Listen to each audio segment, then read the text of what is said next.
folks. Happy Friday and welcome to the Freedom from the Press podcast. My name is Jason Roberts and I'm here with my partner in crime, Todd Peterson. Good to have you, folks. Jason, I'm feeling a little washed out in all my gray today, but folks, great to have you with us. We are continuing on a theme from last week where we talked about you do not hate the media enough. Part 2, you can consider it that way, is what the media is not telling you. They lie to your face every day, but then they omit stories completely, and that's what we want to break down for you today. You know, and I gotta say, I don't know about you, Todd, but the news cycle is moving at lightning speed, and it is like a fireman's hose being sprayed at people, where it's astounding how much that is coming at and how many things are happening. And even doing a 1 hour show, we have our website, theamericantribune.com. We have our Substack, theamericantribune.news.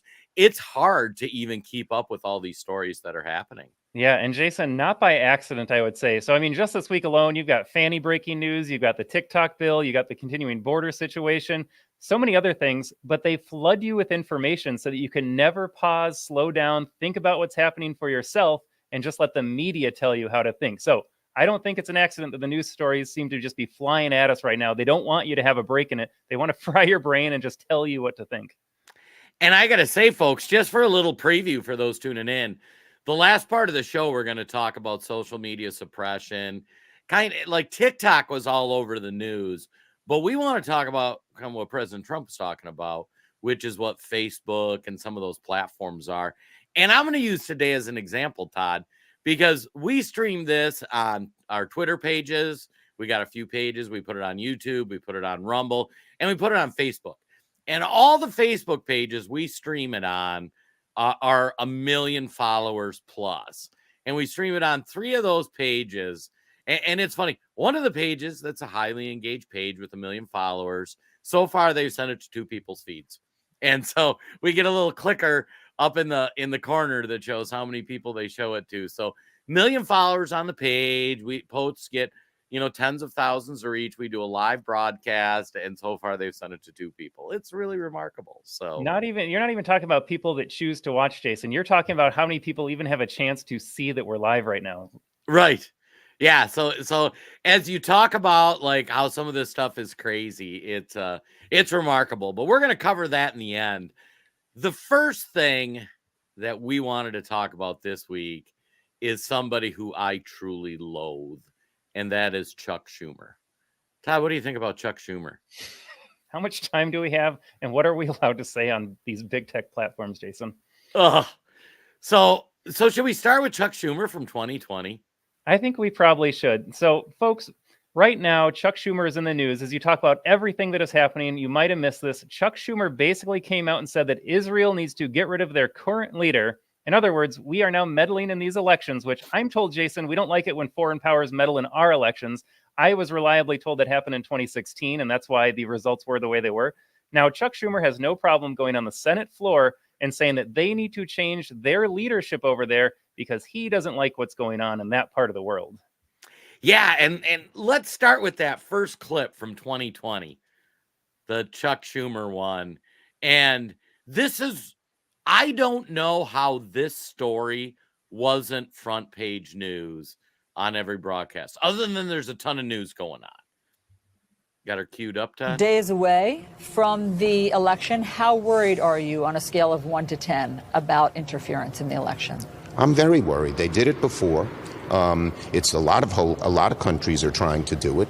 We have to be prepared. We have to be guarded. We have to make sure they don't. There was less of it in 2018 than 2016, but no one knows if that's because some of these countries decided to lay off and give us a sense of complacency or not. But we should be ever vigilant, ever vigilant. If people think that a foreign country helped determine our election and lose faith in our democracy, that's the beginning of the end of this grand experiment in democracy that's been so successful for more than 200 and some odd years. Yeah, comments coming in. Everyone loathes him too, as you should. He did not say a single word that was truthful or factual in that comment. And let's put this in perspective. So a couple years ago, Chuck Schumer, foreign interference in elections is awful. It ruins democracy. It's the worst thing ever. And we've covered on this show, and people that are in the know that the United States interferes with other countries' election. I mean, go on our Substack, www.theamericantribune.news. We do deep dives in what we've done to overthrow governments, and everywhere from Haiti to South Africa to Ukraine. And it's okay when the United States does it because we're defending democracy. But in America, oh my gosh, if you do anything from a foreign power to influence national elections, it's terrible. It's terrible. Yeah, and to be sure, we are defending democracy in Eastern Europe right now, defending a democracy that canceled elections for, I believe, the third year in a row. So fantastic work all around there supporting that conflict. And Jason, this is from 2020. I don't know if you noticed, I couldn't help but see it right away. All those glorious tickers that CNN magically took away, folks. Please do not forget what they did during the pandemic. CNN removed that ticker the day that Joe Biden was inaugurated. Tell me that I don't think the pandemic went away. So tell me the real reason why that was there. They fear-mongered the hell out of you because they wanted you to think that Donald Trump was the reason for the pandemic. Absolutely. So it's a psyop. It's the government is just working to suppress you. But now let's fast forward to just a couple days ago, Chuck Schumer on the Senate floor. Oh, Jason, I am looking through our files here. I don't know if we have Chuck Schumer off the top of our list. Oh, we should. Let me find it. But folks, I will narrate this for you because I don't know if I want to listen to Chuck again. We'll play it for you in a second. Chuck Schumer, here he is in 2020 saying, God forbid someone interfere in our elections. He is going out of his way to interfere in Israel's democratic process. He thinks that we need to have a regime change in Israel now. Israel, because of the conflict going on between them and Gaza. Yep. Hang on one sec. Sorry, technical difficulties. There you go. I just tagged you on it, Todd. But anyway, so I watch a ton of CNN or a ton of C-SPAN. And the other day I had C-SPAN on in the Senate because I'll just have it on in the background while we're watching and listening. And all of a sudden this clip came over and I'm like, oh, wait a second. I put down my computer. I go over, I rewind it. And I'm like, did he really say what I just think he said? And I'm trying to frame this up on all we're hearing from Democrats is that, Donald Trump is, a threat to democracy. It's the most awful thing ever. And I got to say, our audience is phenomenal. We got Dale Robertson Sr. I don't think that's my Uncle Dale. Chuck Schumer is a POS. We got Ed in there. He's been a liar for many years and full of it. Oh, yeah. Chuck Schumer has been a turd for many years and full of it. Yeah, everybody is. I don't think we have a lot of Schumer fans on our podcast, Todd. Yeah, and if we do, please comment below what you see as a positive about Chuck Schumer. Jason, as far as I'm concerned, he is a complete net negative, has not done a single positive thing for this country. He's a great example of why we need term limits. It's also a great example of why voting should be harder, because if you are thinking that Chuck Schumer is going to make a difference in your life, you've got another thing coming. But Jason, we got the clip. Should we pop this up? Let's go for it. As a lifelong supporter of Israel, it has become clear to me the Netanyahu coalition no longer fits the needs of Israel after October 7th. The world has changed radically since then, and the Israeli people are being stifled right now by a governing vision that is stuck in the past. Nobody expects Prime Minister Netanyahu to do the things that must be done to break the cycle of violence, to preserve Israel's credibility on the world stage, and to work towards a two-state solution. Gonna pause it right there. Lots to break down, and this is halfway through, folks. We'll let it continue, but the phrase credibility on the world stage, I cannot think of a bigger con game that politicians pull on you. Donald Trump's not respected around the world. That's why he needs to go. We need to bring dignity back in the White House. Netanyahu has lost credibility for Israel. I don't know what any of this means. Number one, Jason, I do not care what the rest of the world thinks about us if we are a strong nation. And also, they love us. That's why they all want to come to this country. That's why they all want to work with us between their governments. America loves Donald Trump, and the world loves Donald Trump too. So don't take this BS for a second. Yeah, I gotta say, I mean, imagine my surprise as I'm sitting here casually working on my computer and I've got C-SPAN on in the background. And I remember pinging the guys like, You won't believe this. Like, Israel is supposed to be one of, if not our strongest allies in the world.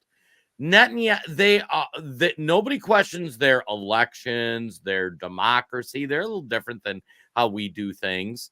Nobody's questioning that. This is a duly elected world leader of one of our closest allies. And you have this piece of human garbage who is on the Senate floor. And this isn't some rando Marjorie Taylor Greene or something like they like to say. This is the head of the Senate majority saying they need to replace Netanyahu. And I mean, he's not even saying, like, he's calling for them to have a special election. And let's put this in perspective. How would you feel if France came out in 2022 and said, you know what, you guys should get rid of Joe Biden. You need to have a new election. The guy's gone. Or England or any of these countries. Can you imagine the American media? Can you imagine what the outrage would be? And Chuck Schumer does this on the Senate floor. And I'll tell you what, folks, tell us in the comments. Did you even know this happened? Did you see this on any mainstream media coverage? Because I got to say, if they were not doing such a disservice to the country, this should have been the lead story on every channel. And this should have been something that everybody routinely condemns. Whatever your opinion of Netanyahu is, folks, this just in, Israel gets to elect Israel's leaders, not America. If you want to elect the leader of Israel, move to Israel, become a citizen, file for those elections. I'm so glad you said that, Jason. Is Chuck Schumer Jewish? Yes, I believe so. He could absolutely move to Israel tomorrow. Remember, if you are Jewish, you have an opportunity to go to Israel, become a citizen. He could participate in their democracy if he was so passionate about getting rid of him. Instead, he wants to hide behind military might, American might, and dictate from that podium and tell them how to run their own country. Let's continue this. Let's continue I don't want to, but let's do it. If he were to disavow Ministers Smotrich and Ben-Gvir and kick them out of his governing coalition, that would be a real meaningful step forward. But regrettably, there's no reason to believe Prime Minister Netanyahu would do that. He won't disavow Ministers Smotrich and Ben-Gvir and their calls for Israelis to drive Palestinians out of Gaza and the West Bank. He won't commit to a military operation in Rafah that prioritizes protecting civilian life. He won't engage responsibly in discussions about a day-after plan for Gaza and a longer-term pathway to peace. I'm going to be careful with my comment here, Jason. I'm asking a question, Facebook censors. I am not proposing anything because I want to be delicate about this. We like doing our podcast on Facebook right now, so we want to keep it that way. What is Israel supposed to do? He's in there talking about how Netanyahu is not going to support a two-state solution. And so I ask again, what are they supposed to do when the other proposed state has explicitly made it clear that they want to eliminate the entire country? How does he suggest that these two countries move forward if they each have their own little slice of land and nation? How does he expect peace to operate when the other side wants the other side gone? And Jason, another comment on this as well. Did Chuck Schumer ever get on the Senate floor and call for the elimination or removal of Hamas leadership after October 7th, before or since then? Has he gone to Dubai and said that we need new leadership? All you billionaires that live in Qatar, you need to give your money back to the people. You need to step aside and have new elections in Gaza so that Hamas is not running the show anymore. Has he ever said that? No, and this is what's remarkable. And I'll be honest, like, I do some podcasts during the week, and I do not want the United States involved in the Israeli-Hamas conflict. I'm an isolationist when it comes to foreign policy. I don't think we get involved in other countries' wars. However, if I were an Israeli citizen and Hamas attacked me, I would 100% support making the Gaza Strip a parking lot. Like, they duly elected the government in that part of the world, and they elected Hamas. And Hamas chose to do a terrorist attack on Israel. And this was, You're not questioning Hamas's election. You're not even, Chuck Schumer's out here. There are American hostages still being held by Hamas. And this piece of crap thinks he has any moral authority to go on the Senate floor as a leader of the Senate, which is one of the 5 or 10 most significant legislative bodies in the world, and call for essentially the overthrowing of another government. It's just, it floors me. And I got to scroll through the comments. There is much Chuck Schumer hate. Theodore hit the nail on the head. If Trump said this, it would be 24-hour news coverage. I mean, you guys remember the news cycle when Donald Trump one time held a glass with 2 hands so he didn't spill it on his silk tie, or when he slipped down a ramp, or when he called Haiti an S-hole. That was all you heard about for several days.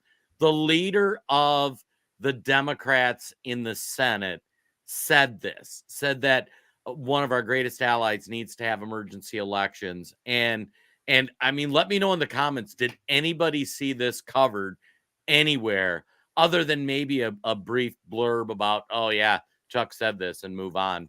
This should have been covered 24/7, in my opinion, Todd. And it should have been covered with the right angle. If it was covered in state media, you can guarantee that they are supporting of this, and they're all shaking their heads saying, yep, Netanyahu is the reason for all the violence in the Middle East right now. If only we got rid of Netanyahu, Gaza would become this peaceful civilization, this perfect utopia. Hamas would stop sending rockets and assassins across their border and through their tunnels. I can't think of a more delusional take on this, but like you said, Jason, the larger issue is that we are now meddling once again. This is not the first time that we have attempted to overthrow, and indeed we have overthrown past governments. Absolutely insane. Everyone should be pissed off. Jason and I are fired up right now about this. Well, and I got to say too, let's be honest. If you take the mask off, why is Chuck Schumer saying this? Well, Joe Biden is losing his left wing because on the Democrat side, it is the most convoluted set of people without shared ideals. And I think most rational Americans can say what Hamas did was awful. They should release all of their hostages tomorrow before we even have a conversation.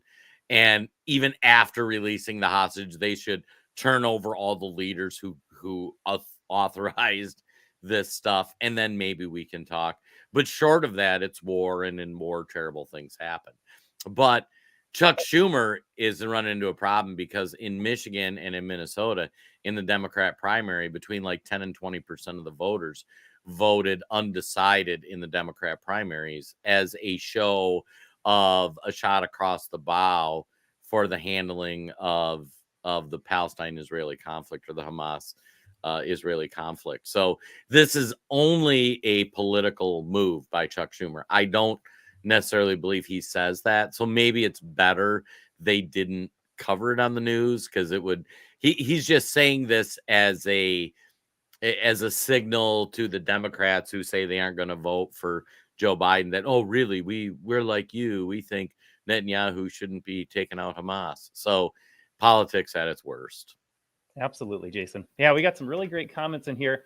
This is a little foreshadowing of what we are going to talk about, folks, at the end of the show, talking about how a certain big tech platform blocked this user because they made some comparisons that didn't meet their community standards.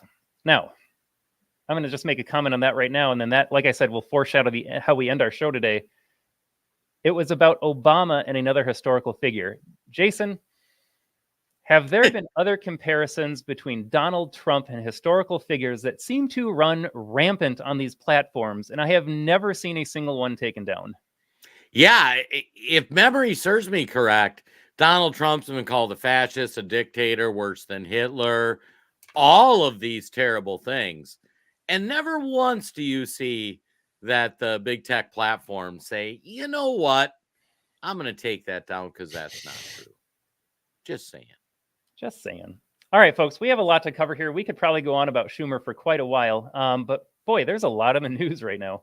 I was going to say, before we move on, just folks, let us know in the comments. Like I say, these chats are great because there's a lot of activity in there today. Let us know if you think Chuck Schumer is a horrible person as well. All right, on to the next thing. All right, and back to the theme of what the media is not telling you. When it comes to immigration, folks, when it comes to crime, I'm just going to, in less than 30 seconds, tell you how to solve it. With violent crime, you lock up violent criminals. That removes most of the problem because a lot of the violent crime you see on the street is by repeat offenders. If you imprison a small section of even all the violent offenders, you eliminate like half of violent crime and you don't let them do it again. So that is the fix to violent crime right there. Prosecute, charge, imprison violent criminals. You will see violent crime disappear. When it comes to the border, it's really simple too. You build a wall, you station troops down there, you deport the people already in here, and you don't let others come in. Jason, I think I did that in like 15 seconds. I just solved crime and illegal immigration. Democrats don't want to do that. And instead, we have a story out of Denver where the city of Denver is now asking landlords to house illegals in their properties. We have already seen Massachusetts governor ask citizens of that state to welcome these newcomer families into their very own homes. This is getting out of hand, but let's take a look at this one.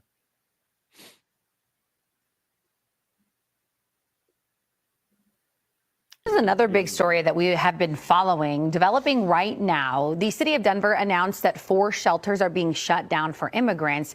And now city officials are apparently asking rental property owners to rent directly to immigrants. Yeah, certainly a controversial suggestion. Fox 31's Lisa D'Souza joins us now. They're asking owners to cap rent prices as well at about $2,000 a month. She joins us live with more on this request from the city. Lisa, good morning. Good morning. Yes, that is the latest from city officials that we have heard at this point. So we know just 2 months ago, it's estimated there were about 4,500 people staying in those migrant shelters. Now that number is believed to be less than 2,000. So a pretty big difference here in just a few months. Let's get into some of the latest details here. We spoke with Denver's Department of Housing about a recent email that actually went out to some rental property owners in Denver, specifically asking them to consider renting to immigrants. The media hates you so much, folks. She is spinning this and saying we are only down to 2,000 unhoused illegals in the city. Good job, everybody. We're finding places for them to stay. You don't hate them enough. But Jason, notice how she said the city is asking right now. It's a request. At what point do these requests evolve into mandates? You will now take an illegal citizen in your unrented property right now. And by the way, we are going to cap how much is paid out to you at $2,000 right now, because it always ends well when the government dictates prices. Yeah, this whole story is like everything that we said would be happening, that people told us. We were a conspiracy theory. Let me grab the tinfoil hat. We were saying this months ago that they're going to do it. So just to paint the picture, these people come from unknown countries. They are barely screened at the border. Oh, God, and Todd's out of his coffee. I know I took the last sip just now. I need to go to splitrockcoffee.com, Jason, and get a little bit more of that breakfast blend I was drinking. I was going to say, for those who don't, one of the great sponsors of the show, Split Rock Coffee, disabled veteran owned and operated right here in Minnesota. Go ahead and drink your Split Rock Coffee.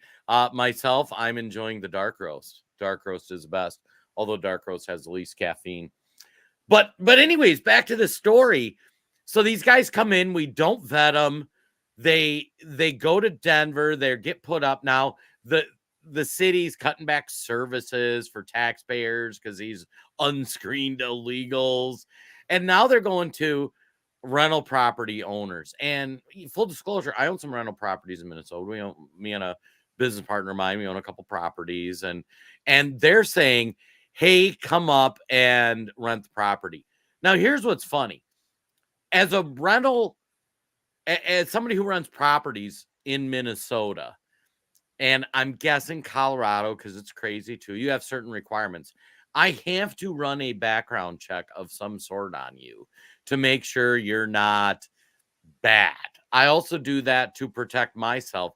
But as a landlord, I have some civil liability if I put like a child predator in there or that kind of thing. You can't even run background checks on the illegals, because how are you going to do a background check? Like, they're here illegally. And now they're telling landlords who are some of the most restricted, like, I've got just to rent out a couple houses, I've got to do special filings on my taxes. I have to get licensed by the city.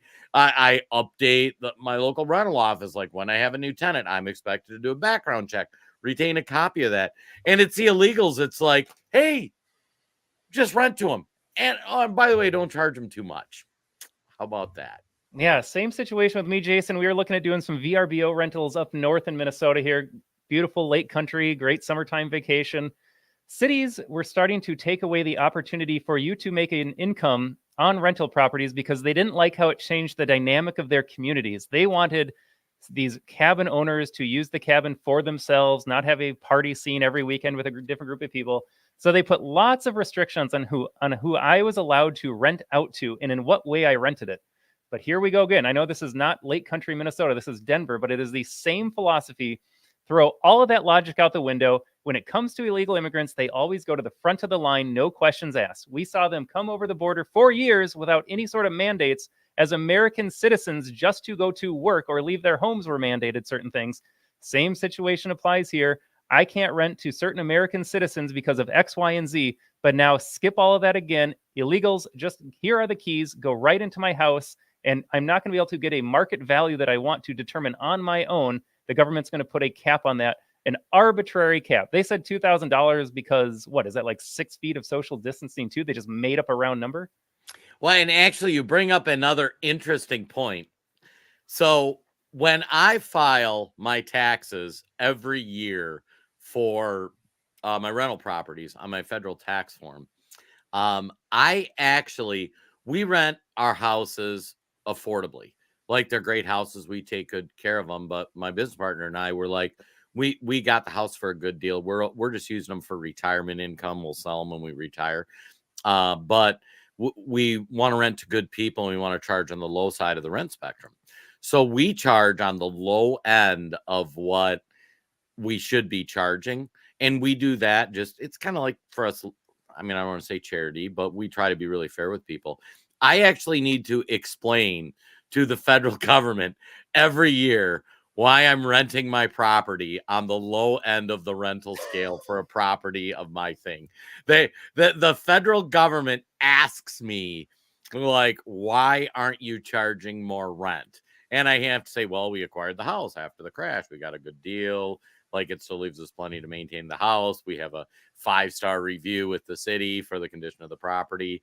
But the federal government, for an American citizen, I as a landlord have to explain why I don't charge more rent. For an illegal immigrant, they're going to tell you you can't charge them anymore.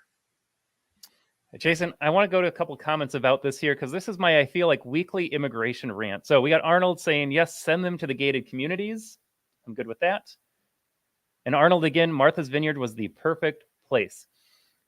The hypocrisy of every Democrat voter that, yes, you voted for this, you support this tacitly, or perhaps explicitly because you voted for Joe Biden, you still support Democrats after everything they have done still. If you continue and plan on voting for Joe Biden in 2024, this is on you.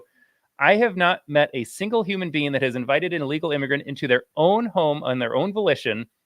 Denver does not apply because the city is essentially asking them to do it themselves. I need to see Democrat voters welcome immigrant families into their own homes so that they can walk the walk. No more virtue signaling. No more saying no human is illegal. No more saying that America's a wealthy country so we can support them. Unless you invite someone into your own home, feed them from your own kitchen, drive them to the hospital and put them on your health plan. Stop it right now. Martha's Vineyard, they can all go live there. But again, Jason, here is the hypocrisy. Martha's Vineyard got to send them away in a single day. Within 48 hours, all these dudes were gone because they didn't have the capacity to support them, despite their $1 million homes, large estates, probably good incomes. They absolutely could have. They chose not to because this is what communists do. It's always someone else's problem. I was going to say, I think Patrick Garrison has the best idea. Deportation now, and Joe can go with him. I fully support that. Can we send Chuck with him too? Although I got to say, the next story, if you think this one's stupid, the next one. So Todd and I are from Minnesota, full disclosure. I think we talk about that. And Canada was always kind of like that place you looked at as if things ever get too bad in America, maybe I can go to Canada. And for those who haven't been following along, Canada is slowly losing its mind, and it is completely, utterly insane. They have these speech laws they're passing that if you misgender somebody, you can get thrown in jail. They've actually like proposed like lifetime ban or lifetime jail for hate speech online. Like not even going out and shooting somebody, but if you say something they don't like online. But I saw this story coming out of Canada, and this takes the cake. There's also updated advice for all vehicle owners, a message echoed by Toronto police speaking at an Etobicoke safety meeting last month. Constable Marco Ricciardi had a new message for vehicle owners who keep their fobs in Faraday pouches. To prevent the possibility of being attacked in your home, leave your fobs at your front door, because they're breaking into your home to steal your car. They don't want anything else. A lot of them that they're arresting have guns on them, and they're not toy guns, they're real guns. They're loaded. That's why Galinsky says they will be installing the door stops and taking YPR's advice seriously. But she'd like more action from police as well. Go back and play that again. And folks, this time, for those who are watching the video, you have to totally watch the audience. There's also updated advice for all classic. vehicle owners, a message echoed by Toronto police speaking at an Etobicoke safety meeting last month. Constable Marco Ricciardi had a new message for vehicle owners who keep their fobs in Faraday pouches. To prevent the possibility of being attacked in your home, leave your fobs at your front door, because they're breaking into your home to Here, we gotta pause this. What is going through their heads right now, Jason? I gotta say, this group of Canadians, if like they should be sitting there thinking, like, I wonder what it would take to overthrow our government. They are telling us that people are breaking into our houses. The police are not going to help you. So leave your keys at the front door so that hopefully if the criminal breaks in your house, they take the key fob and leave. Like I said, the solution is really easy. If you violate a norm or a law in society, goodbye. You're not coming back. Don't pass go. Spend your life in the slammer. Instead, we enable criminals, Jason. We just did a story, I believe, on the AmericanTribune.com about how Pittsburgh, an American city, is not going to field 911 calls between the times just right now. It's going to get stretched out. Between 3 a.m. and 7 a.m., if you see a burglary in action, if you see some other, I'll say, quote unquote, smaller crimes taking place, they're going to just refer you out. And then hopefully someone, when they enter the office at 8 a.m., looks at some paperwork and they're like, oh, there was a B&E at 4 a.m. in this neighborhood. Maybe we'll go see if the criminal is still there. Folks, it is absolutely insane out there. But to the theme of the media, not telling you what's going on, how many of you know about this story? How many of you know about the Pittsburgh story, where they are just saying, criminals, you can do what you want. And if you are just a regular law-abiding citizen who just wants government to perform the one essential function, government exists to protect our rights. That is all I want of it. I don't want it to steal my income at gunpoint from me. I don't want it to allow illegals to come in the country. I just want government to protect my basic rights and protect my property. And they are abdicating that single responsibility. Yeah, and I gotta say, some of the folks in the comment, Ken Treadwell has a great suggestion. Good 12-gauge shotgun with buckshot will cure some of them. Yeah. Oh, Jason, I gotta jump onto this too.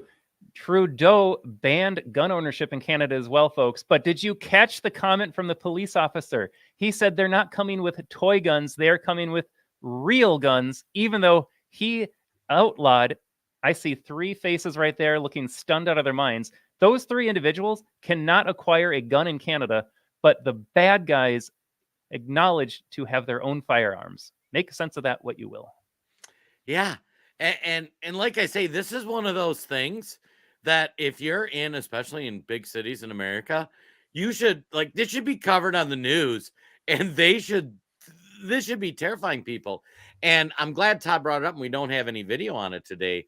But that Pittsburgh story, I would encourage you to go on the AmericanTribune.com and look up that story on Pittsburgh. We've shared it on some of our social media, but they are so understaffed and underfunded that from like 2 to 7 in the morning, I might have the times all wrong, there is no police.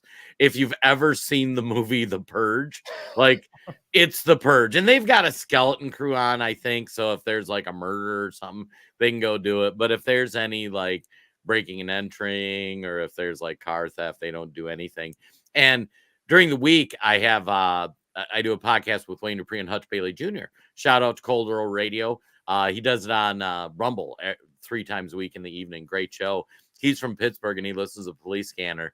There are some times in Pittsburgh, the entire city of Pittsburgh, for those who've never been to Pittsburgh, it's a big town, that there are 20 police officers on duty at one time. They are almost telling the criminal world, go do whatever you want. They are advertising to let criminality continue and escalate. Completely a sideshow. And Jason, I think it's worth noting too, in Minnesota, we are not necessarily a full castle state. We have a duty to retreat. And so at the same time that they're saying criminals, go out and burglarize these homes, go steal the cars. It's okay. The doors will be unlocked because we don't want you to hurt anyone inside. At the same time, if you are a law-abiding, legal gun-owning citizen and you do not retreat first in that instance, I know we had Ken's comment here saying a 12 gauge might do the trick. Now, in my world, absolutely. You step foot on my property for nefarious reasons, you're toast. But I would be the one that goes to prison in Minnesota, not that guy. It would be me for defending my property, my livelihood, my home, protecting my family. I go to the slammer. You know, Todd, you should explain what the duty to retreat laws mean at like a high level. Well, let me break it down. Duty to retreat means that you give the criminal the benefit of the doubt that he's not going to try to harm you first. And so, folks, you either have stand your ground law, and I think the best example of that is going to be, I go back to Trayvon Martin and George Zimmerman in Florida. I think this was like 2012. Florida is a stand your ground state, and that's the defense that Zimmerman? Yep. That's the defense that he successfully used because he said, I was under assault, I was threatened, therefore I had a right to protect my body. In Minnesota and these other crazy leftist states that just want to turn into California, you have a, quote, duty to retreat first. In other words, if some baddie comes after me, my first obligation is not to just fire buckshot at him. I have to try to get away from that encounter so that I don't hurt him. And if I stand at my door and I say, come on in, and I blast away, and I didn't take a step back first or try to de-escalate the situation, I'm toast. Yeah, and ironically, the way the laws work in Minnesota, if somebody breaks in my house to steal my car, before I get to shoot them, I have to prove that I was in harm's way.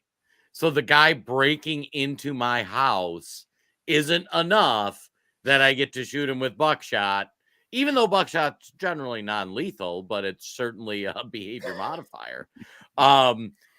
I would have to show that he intended me or my family direct harm intention in order for that to be a justifiable shoot. And Jason, I take I don't know if it's a libertarian policy. I'll just call it common sense. My property, I equate my property with my right to life, because if you violate my private property, you could very well be destroying my livelihood. I look at the small businesses that burned down during the BLM riots in 2020. People's lives depended on making income at those small stores. You allowed those to burn down, and now you have an individual without their business, without their means of income, without their livelihood. Zero difference in my mind. You step foot in my house, that is my home. It is no different than my personal body. You're out of here, guy. But in Minnesota, then I get to spend the rest of my time in jail because I am the offender. Unreal, folks. Unreal. And I gotta say, folks, you know, hopefully you're finding today's show informative, and you're like, how come this hasn't been covered on the news? Well, like, we think these are big stories, but now we need to go. We're up to Bernie, aren't we, Todd? We've got Bernie Sanders lined up. We're switching gears a little bit. I like doing the costume changes, folks. For this one, this one was not covered by the mainstream media, and I gotta say, I'm glad they didn't, because this is how big of a clown the Democrats are. Talk to you about the 32-hour work week. It seems like Fox Business. It seems like Democrats want businesses to be taxed more, pay their workers. Really? Is that what you think? pay their workers. Excuse me. I didn't get to ask a question. Okay, thank you. Senator, You want to hold it? Okay. We held a hearing on a 32-hour work week because what we have seen is that over the last 50 years, despite a huge increase in worker productivity, almost all of the new wealth has gone to the top 1%, while 60% of the people are living paycheck to paycheck. Many of our people are exhausted. We work the longest hours of any people in the industrialized world. I think it's time for a shortened work week. Could I ask you a question about that? It seems like Democrats want businesses to be taxed more, Really? No, that's not my pay assumption. their I don't workers think more, so. lower No, prices, we think- you and know now what, pay people Democrats- not to work. You know what I would like to see? I could How go are as businesses loud as going to you. survive that? That's the Well, question. I- How can businesses well, survive I all think of those that proposals? When Mr. Bezos pays an effective tax rate lower than the average worker, I think we have a real problem in our tax system. I think that billionaires have got to start paying their fair share of taxes. Thank you. Man, you don't hate some of these people enough. There's a lot to unpack here. But the first thing that I want to unpack is that a member of the U.S. Senate went on the floor of the Senate and implemented, or actually like submitted legislation that said, we think that everybody should work a 32-hour work week and employers should be required to pay you the same as a 40-hour work week. I don't know how that will work. Folks, if you are following along and you said, yeah, I'm a Bernie bro from way back in 2016, let us know in the comments the logistics of that successfully coming to fruition, because in my mind, and I think in most folks' mind, they hear this and they say, that is asinine. I can't even imagine being a Bernie bro at this point. Like, I like Bernie because he was anti-establishment, but this is the dumbest proposal I've ever seen. So, first of all, when has the federal government solved any problems in life? Why would we want them involved in businesses? And let's break down this argument about businesses. In the State of the Union, Joe Biden said he wanted billionaires to pay their fair share. Now, and he said if we collected the right amount of taxes with his new tax proposal, they would collect $500 million of taxes over 10 years.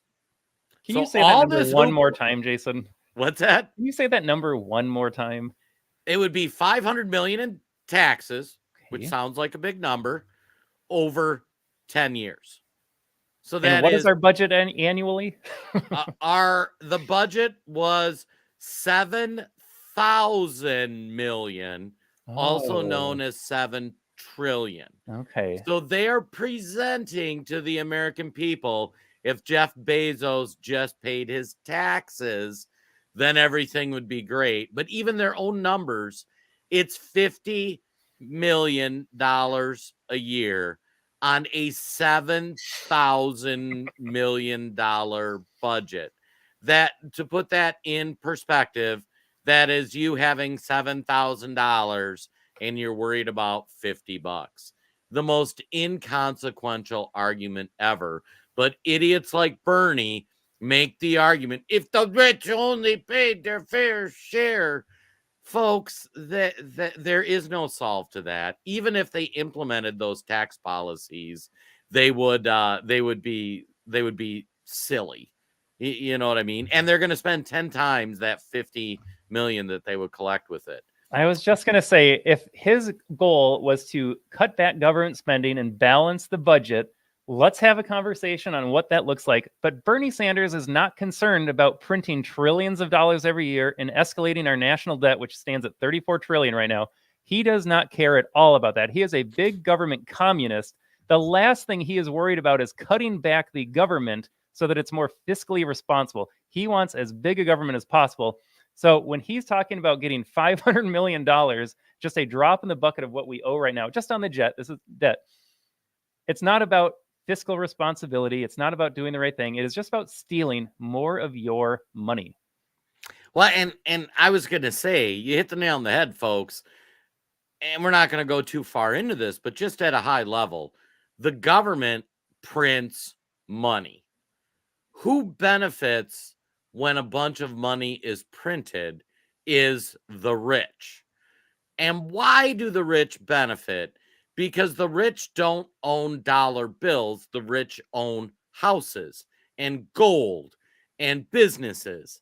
So your house, if they have $1 million house and the government prints a bunch of money to flush into the economy to keep it going, your house goes from $1 million to $1.5 million. You, as a rich person, have seen your net worth increase with the amount of extra money. If you, as a working class person who's got a couple grand in savings, your $1,000 in savings now effectively became $800 because how much you can get when you spend your money went down. So normal working class people who has some cash get totally exploited by money printing because your small cash reserves on hand are worth less. Meanwhile, the rich people who own assets, their assets appreciate in value along with the increase in the money supply. It's astounding.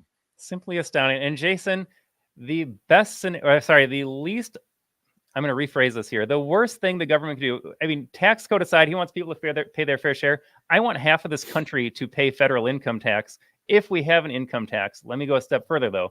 Let's drop it down to a flat tax. That is the next best option. And the third and the best option is no income tax. Folks, the country did not have an income tax for the first 120, 150 so years. We thrived. We did just fine. We introduced the IRS. We introduced the Fed. And you have seen your dollar become absolutely worthless.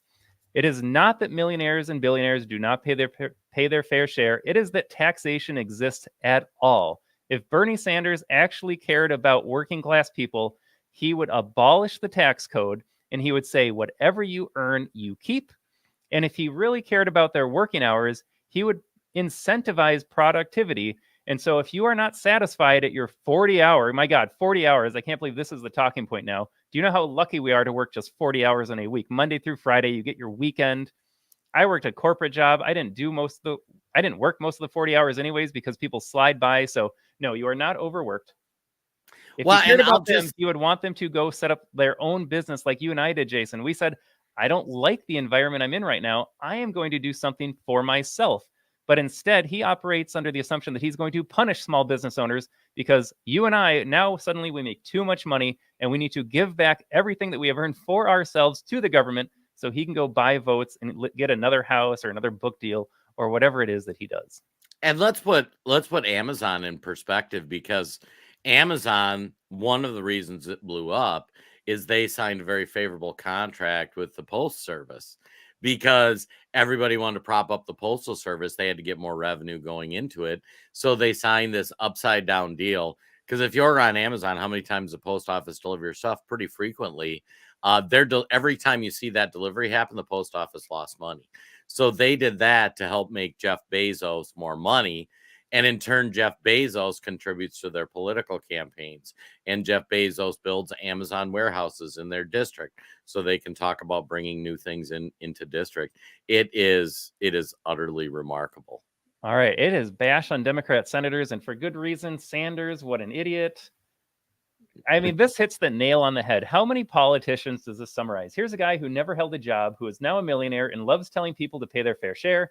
Do you remember, Jason, when he railed in 2016 about how the millionaires don't pay enough, and then he became a millionaire, and now suddenly it's the billionaires that don't pay enough? This guy is a complete fraud. I was going to say we should almost find those video clips, but folks, if you go find any quotes from Bernie Sanders when he was running for president in 2016 and 2020, it was the millionaires and the billionaires, and then he became a millionaire, and now it's the billionaires. They're just back. Yeah, see, Jason, it's stuff like this too, folks. You don't realize how much you don't hate the media. Can you imagine if Donald Trump got in the face of a CNN reporter and he did this and he's hovering over her and he's intimidating and threatening? My God, Trump would be there'd probably be another 91 indictments against him for violating some sort of personal space law.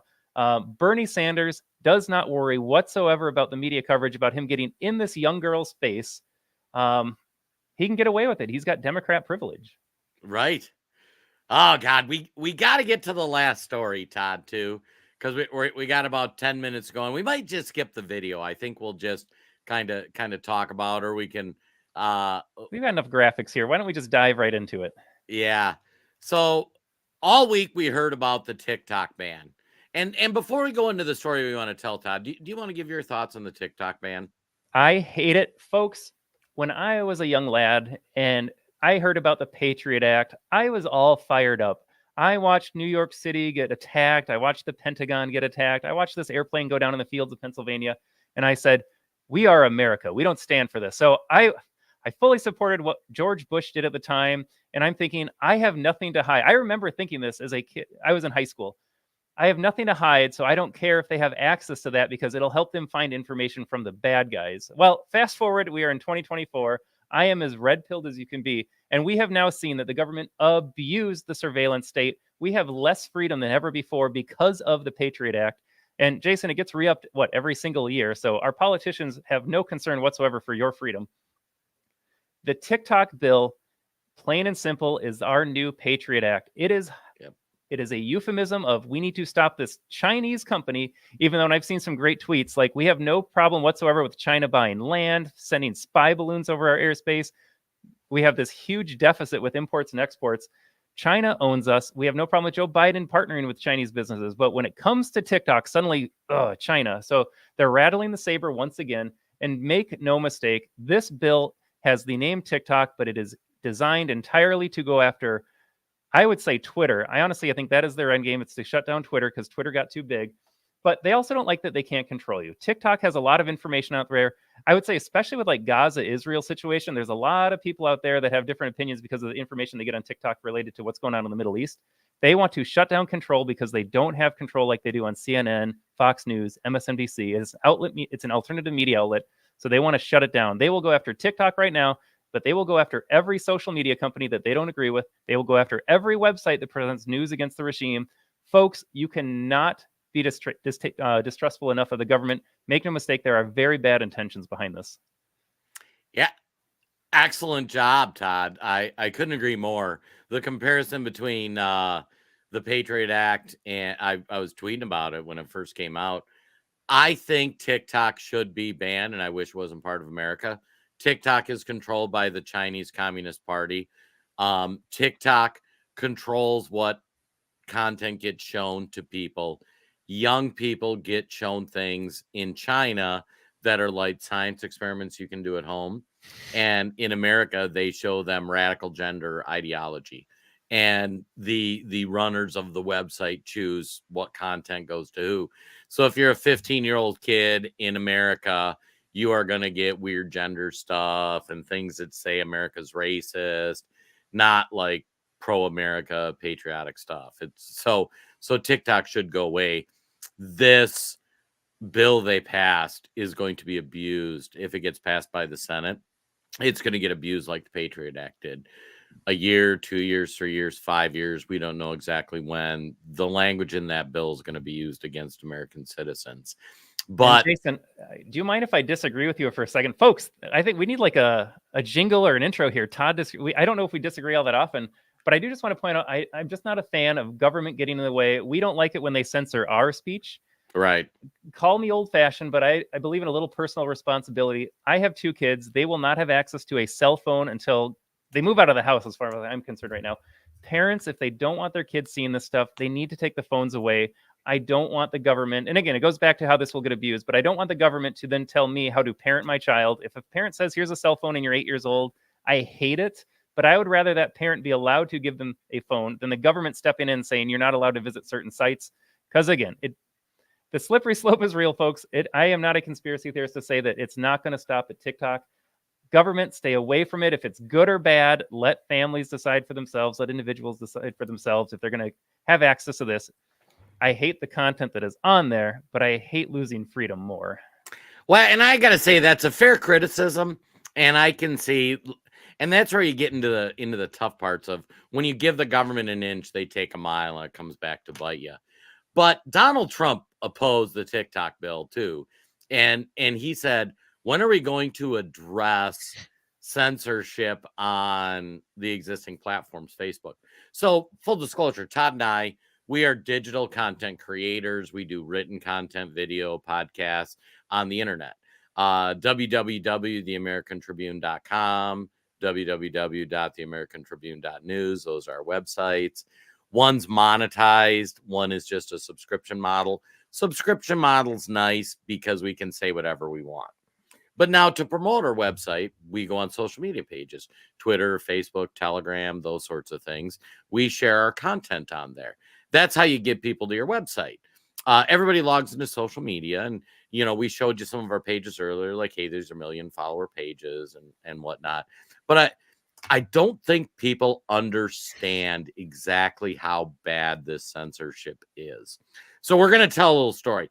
First thing we're going to do is we're going to pull up the graphic of Occupy Democrats. Occupy Democrats is a 10 million follower Facebook page. This is a page that promotes far left propaganda. We're going to show you, these are actual screenshots from this page. So the next thing I want to show you is an actual shot of the court document in the Jean E. Carroll case. For those who are watching, you can read it. For those who aren't, I'll describe it to you. So on the top, it shows when it was filed. It says verdict form battery. Did Miss Carroll prove by a preponderance of the evidence that, 1, Mr. Trump raped Miss Carroll? Yes or no? Boxes marked no. 2, Mr. Trump sexually abused Miss Carroll? Boxes marked yes. This is the actual court document. Now, if you look on there, it clearly says, did the jury find Mr. Trump raped Miss Carroll? The answer is no. Now, the judge did come out after the fact and make some comments about, well, kind of what they said might have been rape.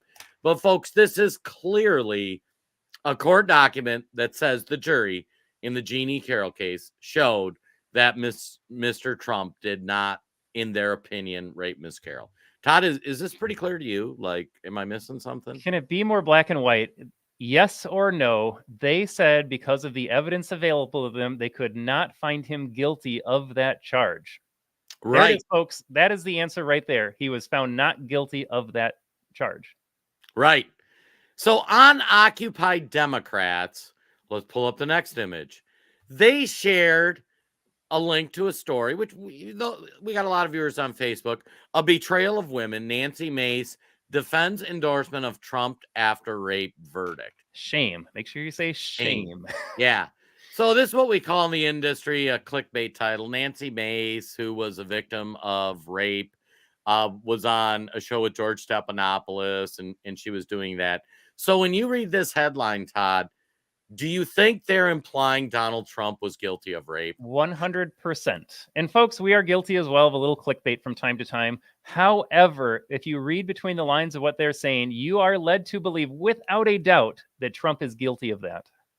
Right. Now, even if you can say, Arnold Butts has the best comment of the day. Arnold, you win the internet. Arnold's been on fire this entire chat. Thanks for following along today, Arnold. Yeah. But anyways, so this is a clickbait headline, but this clearly insinuates that they're making the accusation that Donald Trump was guilty of a rape. Otherwise, why would they be mad that she defends the endorsement given a certain outcome in the trial? Now let's say you click on the article. The article says it's incredibly disturbing to see rape victim endorsing a perpetrator of the very crime to which they have been subjective. Congresswoman Nancy Mace, like approximately 1 in 6 of every woman in the United States, says she has been a victim of rape. For that reason, she says it is not fair to ask her why she would endorse a man who a jury found to have raped a woman and then defamed her. So in the article that Occupy Democrats shared, they said specifically she would endorse a man who a jury found to have raped a woman, then defamed her. Todd, can you pull up that? Okay, so jury verdict form, what does that say? Did Trump rape Miss Carroll? Answer, no. But this news site. She says now, it's folks, this is a lie. This isn't a gray area. This isn't that's kind of clickbaity. They just lied. They lied about the former president and the leading Republican nominee for the presidency. And in my opinion, the guy that's going to win the presidency in 2024. They lied. Oh, pull up the last image from Occupy Democrats, Todd. They identify themselves as a political organization. Occupy Democrats Election Fund. They actually give money to Democrat causes. And this is a flat out lie. For the Facebook censors, this isn't, oh, there's a gray area. They shared a misleading headline. They shared an article that flat out lies. And they did all of this on a page that is identified as a political page. This page should face the same consequences that any conservative page would face. Thoughts, Todd? Let's play the what if game because this helps us conceptualize. There have been allegations made by Tara Reade going back into the early to mid 1990s against the current president of the United States. If I ran an article on our website and I ran this headline and I wrote this content and I only switched the name Trump and Joe Biden, Jason, do you think my article would survive very long on Facebook? No. As a matter of fact, Todd, that article you would get your page nuked, you would get your stuff shut down, and you'd lose advertising revenue. You don't say. So, folks, the censorship is real. Jason and I always talk about what we do with our friends and our family, and everyone, and I imagine our viewers as well, you simply can't understand how much of a double standard exists in the big tech space, what kind of rules we as conservative voices are subjected to day in and day out. We are careful with our language, and we call it out as we're going to say something. I prefaced my conversations earlier about the Chuck Schumer speech saying that I have to ask this question, not assert it as fact. Otherwise, that might go against the, quote, community standards of this platform. If I say something that the regime doesn't like, goodbye podcast. Yeah, and it's funny because we're going to show you some examples. Todd and I, through our company, the American Tribune, we run multiple websites. So for those who tuned in a few weeks ago, we were talking about the truck drivers boycott of New York. Great engagement. In fact, shout out to our truck driver friends. Hope everybody's having a good day out there. But we wrote a news article on our website that talked about that. If you want to pull up the text post, Todd, the text post on Lou's Daily News. By the way, fun fact, Lou is actually my dog, and that's actually a picture of her. For those, we stream the podcast on the original Lou's News. Lou's Daily News is another page that we run it on. But the text we post, Trump supporting truck drivers now refusing to drive to New York City after fraud ruling. For those who tuned into the podcast a few weeks ago, we showed like 5, 6, 7 different truck drivers who are doing that. It was well documented. If you notice the comment underneath there, one or more independent fact checker reviewed this information and said this was false. Here's what they had to say. So if you go in and read the fact check, they're saying there's no proof that truck drivers are not going to New York City. Now, we showed videos of people that were verified accounts on social media pages that were doing that. So what does this fact check mean to us? If you want to pull up the next slide, Todd. That means Jason Robertson shared a post as a page that included information that an independent fact checker said was false. Now, this means my personal profile, it got a ding on it. I only get so many dings until I can't post on Facebook for something that everybody that watches this podcast knows is true. Like we all saw the videos. My page that has 1 million followers, and this is how we make our living, is by sharing content on these pages, got a strike against it and is in jeopardy of being taken down for telling the truth. But go check out Occupy Democrats, folks. We just showed you a lie. It's the most, and this article we were talking about the Trump truckers, this is kind of an obscure story. This is a story that the mainstream media isn't really covering. Nobody's talking about. Facebook went out of the way to ding us on a page on an obscure story when Trump raping Jean E. Carroll is one of the top 10 or 20 biggest stories in the news. And everybody knows he wasn't held liable for raping Jeannie Carroll. That's what the jury determined. So, and we got to show the most egregious thing just to show people what they have to deal with. We have a 1 million follower page, folks. This is one our business owns. President Trump is my wingman. 1 million followers. This page is identified as a news and media and a fan site for President Trump. Clearly, this page says Trump is my wingman, meaning we love President Trump. Fun fact, I've actually interviewed President Trump on one of the podcasts we do during the week. Like there is no shortage of love for President Trump with us. If you notice, it says this page is in review. You or another admin request review, so someone will be taking a look at this page. Only people who manage President Trump is my wingman can see this. What this means is on Thanksgiving, folks. On Thanksgiving, somebody at Facebook hit the button and this page got unpublished, meaning nobody who doesn't work on that page or isn't the owner of the page can see that. 1 million follower Trump page. Nobody can see it. We can't share any content on it. And the reason they said was because of impersonation. So we've been appealing since Thanksgiving to get this page reinstated and said, clearly we're not saying we're President Trump. Clearly we're saying President Trump is my wingman. We identify our website. We share content on there. And no point do we ever act like we're President Trump or say, give us donations or anything. We just share our news articles that are Trump-like. They reinstated it for like 3 days. We couldn't even post on it because it was still getting reactivated. And then they suspended it again. This is election interference. This is happening to Trump pages all across the platform. So if we say something they don't like about the truckers, they can fact check us to protect our reach. They can take a page and just say, oh, we're going to have to review this. We're going to take it down.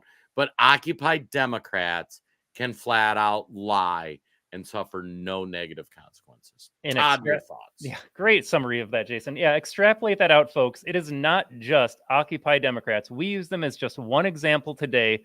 But big picture, how many left-wing news sources lie every day? Have you seen CNN, MSNBC, or any of their Facebook pages dinged for lying about everything they said about Donald Trump's entire 4-year presidency? All of that has now come out to be false. We said it was false at the time, but we would have been dinged for calling them out. Now that it is not true, CNN's pages, MSNBC's pages, Occupy Democrats' pages, they will never get in trouble for lying, for intentionally lying about Donald Trump. Conservative pages, not just ours, but every conservative outlet has to tiptoe around the rules of big tech. Otherwise, we are threatened with losing our livelihood. And folks, this page is worth tens of thousands of dollars. These pages can generate lots of revenue, and they have taken that away from us simply because we are, as they said, impersonating Donald Trump. We are not a personality page. You can clearly say that it's news and media. It does not say, I am President Trump. It says, he is my wingman. And I don't have the clips here, Jason, but after this went down, folks, I did some digging. If you want to go to Facebook yourself and verify this, there are pages saying that God is my wingman. That page is real. Facebook's not taking that down saying you're impersonating God. It has so-and-so is my wingman. This is clearly a popular phrase on Facebook simply to denote that, and we all know what a wingman is. You go out with your buddies to the bar. It says, these are my friends. These are my allies. We are a pro-Trump page. But for that reason and that reason only, dingaroo for us. Right. And folks, if we ever had a legitimate media, they would report on this stuff. When people talk about election interference and big tech interference, like this should be addressed. President Trump is my wingman should not be unpublished for 3 months. Meanwhile, Occupy Democrats can flat out lie and face no consequences. That is election interference. Occupy Democrats can push out lies, known lies, no consequence, and it changes the way people think.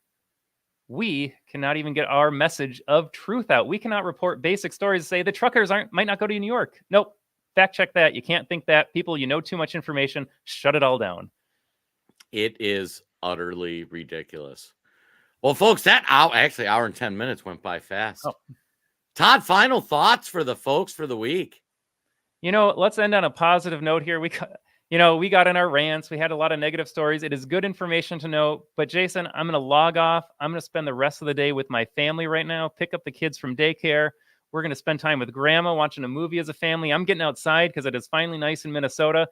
Folks, follow the news. It is very important, but take some time for yourself and just know that it will be there when you come back. It'll probably be like 25 news stories that are blitzing and blowing up your phone, but take some time to find the things that make life important for you. Family, your faith, your community, because that's what I'm going to do. I don't like what's going on in the world, but I'm not going to let it impact how I live my life every day.